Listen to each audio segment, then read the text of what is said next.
Aparece la logia de Cádiz y lo primero que uno, enfrentando este libro y leyéndolo, comienza a pensar o decir, ¿qué género es esto? ¿Es una historia novelada? ¿Es una novela histórica? ¿Es un libro? ¿Qué es la logia de Cádiz? Bueno, la logia de Cádiz es una novela de aventuras. Es una novela de aventuras con una investigación histórica detrás, pero simplemente es eso. Una novela que comenzó cuando mis hijos, que eran adolescentes, me empezaron en una charla, me empezaron a decir que la historia argentina les parecía totalmente aburrida, les parecía un plomo, que les parecía politiqueada, que no les llamaba para nada la atención. En cambio, la historia universal, la historia de los anglosajones principalmente, la historia del hemisferio norte, que veían a través de películas y de grandes novelas de aventuras, le parecían maravilloso, apasionante, podían recordar una y otra vez detalles maravillosos de esa historia. Y a mí me quedó, fue como un acicate, ¿no? Yo recordé efectivamente a la colección Robin Hood, que siempre cuento que mi madre me la regaló cuando yo tenía 12 años, me regaló gran parte de la colección, no toda, y la fui leyendo a lo largo de los años y fueron los años más felices de mi vida. Y lo que me estaba regalando ahí mi madre, que era una inmigrante con poca preparación, era un mundo. O sea, me regaló un mundo, me regaló una forma de mirar la vida, ¿no? Uno espera ahora que la escuela te devuelva a chicos que leen. La escuela argentina es una fábrica de no lectores. Y de no lectores que no les interesa la historia, además, ¿no? Nuestra historia, porque les parece que es una historia oscura. Pero vamos ya al libro. El libro, es cierto, muestra un San Martín que si uno se queda con el imaginario que le han instalado en la escuela primaria, se sorprende, porque es un San Martín muchas veces violento, muchas veces políticamente incorrecto, muchas veces frío, es decir, un hombre cruzado por pasiones que, como vos decís, lo muestran más humano. Ese San Martín fue apareciendo en el libro de manera espontánea a medida que vos te ibas documentando, o tuviste el objetivo inicial cuando lo escribiste de mostrar ese perfil que pocos conocemos? Es una buena pregunta, no como siempre, pero yo te digo que yo tenía un preconcepto. El preconcepto es el que te da un poco la experiencia de la vida, ¿no? A mí no solo el periodismo, que lo ejerzo desde hace 30 años, sino la vida me ha enseñado que no hay blancos y negros, ¿no? Que se trata justamente de grises, que la vida es desconsiderablemente gris y que grandes héroes son capaces de hacer canalladas, que grandes canallas son capaces de hacer grandes actos heroicos.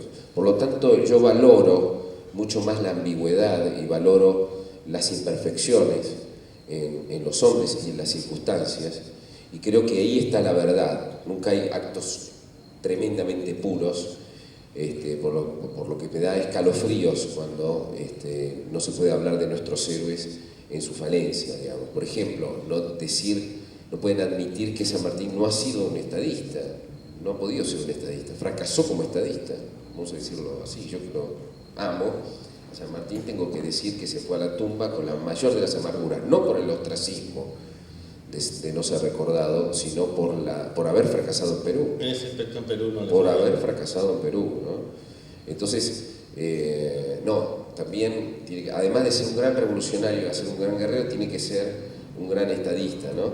Y un gran padre, ¿no? Y un gran esposo. Es inmaculado. Yo partí del hecho de que nadie es inmaculado y que eso no le quita ningún mérito a lo que hizo. Entonces, hice una investigación que duró 4 años.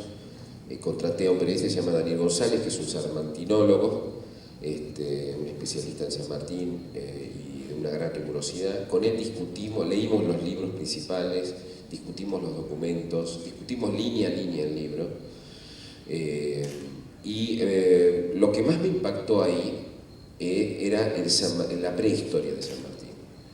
¿Por qué? Porque los argentinos somos así incluso con los inmigrantes. Voy a hacer una pequeña digresión. Cuando escribí Mamá, yo descubrí que repetía una gran mentira que repite toda la clase media argentina, que es descendemos de los barcos. Nosotros descendemos de los barcos. ¿Quién no ha dicho eso, no? Cualquier hijo, nieto, bisnieto de inmigrante o cualquier inmigrante, ¿no? Pero la verdad es que nosotros no descendemos de los barcos. Nosotros descendemos de familias gigantescas, de familias de generaciones y generaciones, de donde hubo canallas, hubo héroes, hubo soldados, hubo campesinos, hubo mediocres, hubo brillantes. Nosotros descendemos de grandes familias. Al llegar aquí hemos hecho un corte y hemos empezado de nuevo. Queriendo ser rápidamente argentinos, hicimos un corte letal, un corte que nos convierte siempre en adolescentes. Es decir, somos al no tener un pasado importante, al no reconocer un pasado importante, somos eternamente una sociedad adolescente. Por lo tanto, una sociedad además que no reconoce dónde viene, una sociedad que no sabe dónde viene, no la reconoce, no sabe dónde está y no sabe dónde va. Es parte del drama de estas sociedades adolescentes, ¿no? Algo parecido ocurrió con San Martín. Para el imaginario, San Martín nació en Yapeyú, se fue a España y volvió, y la gesta empieza cuando llega a las Provincias Unidas.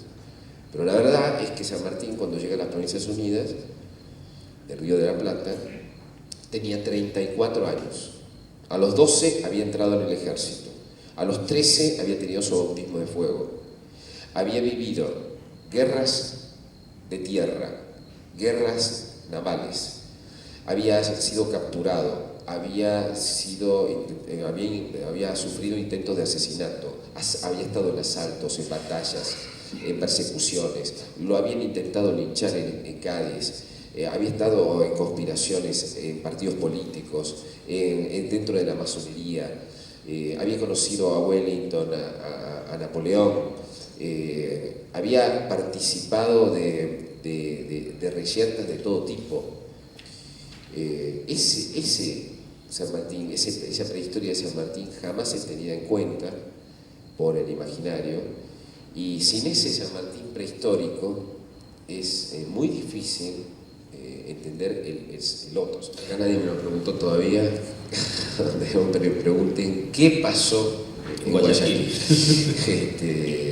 Y yo siempre cuento lo mismo y tiene que ver, ¿no? San Martín fracasó como político. Por eso que yo le hago decir a Balzac, es más fácil ordenar que gobernar. Para gobernar hace falta saber negociar, ¿no? Y saber negociar bien, y San Martín no supo hacerlo. San Martín cae en desgracia, empieza a caer en desgracia cuando gobierna mal, cuando no sabe cohesionar, cuando tiene que negociar, cuando se vuelven más complejas las cosas que simplemente mandar campañas y mandar ejércitos. Entonces se empieza a llenar de enemigos que él no puede cohesionar a su favor de ninguna manera. Cuando llega a Guayaquil, cuando llega a Bolívar, llega totalmente debilitado desde el punto de vista político. Es por eso que San Martín se entrega a la idea de que él no puede liderar, que no pueden liderar los dos, que tiene que liderar el más fuerte. El más fuerte en ese momento era Bolívar. Pido ahora, como les pedí al principio, que me ayuden a decirle gracias a Jorge. Gracias por